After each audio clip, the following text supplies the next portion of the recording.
নমস্কার প্রিয় দর্শক বন্ধু, রাজ্যের লক্ষ্মীর ভাণ্ডার প্রাপক মহিলাদের জন্য সুখবর। আসুন আমরা ভিডিওর মাধ্যমে দেখে নেব কী সুখবর। তার আগে আপনারা অবশ্যই আমার চ্যানেলটি সাবস্ক্রাইব করবেন এবং সবার আগে ভিডিওর নোটিফিকেশান পাওয়ার জন্য সামনের যে বেল আইকন আছে সেখানে প্রেস করে নোটিফিকেশান অল করে রাখবেন এবং ভিডিওর সাথে লাইক কমেন্ট শেয়ার করবেন। তাহলে দেখুন এই নিয়ে পত্রিকাতে কী বলেছি। 6 লক্ষেরও বেশি মহিলার বার্ধক্য ভাতা। 60 বছর বয়সের পর লক্ষ্মীর ভাণ্ডার প্রাপকদের সরাসরি বার্ধক্য ভাতা প্রকল্পে স্থানান্তরিত করা হচ্ছে। অর্থাৎ যে সকল লক্ষ্মীর ভাণ্ডার প্রাপক মহিলা আছেন তাদের কোনো চিন্তা নেই, 60 বছর পূর্ণ হতে গেলেই আপনারা বার্ধক্য ভাতা পাবেন।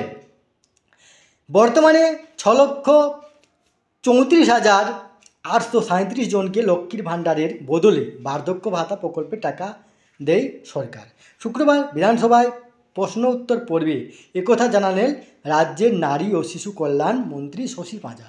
লক্ষ্মীর ভাণ্ডার প্রকল্প নিয়ে বিধানসভায় প্রশ্ন করেছিলেন তৃণমূল বিধায়ক সমীর জানা। সেই প্রশ্নের জবাবে নারী ও শিশু সমাজ কল্যাণ মন্ত্রী জানান, 2024 সালের 31শে অক্টোবর পর্যন্ত 2,15,88,775 জন মহিলা লক্ষ্মীর ভাণ্ডার প্রকল্পে সুবিধা পেয়েছেন।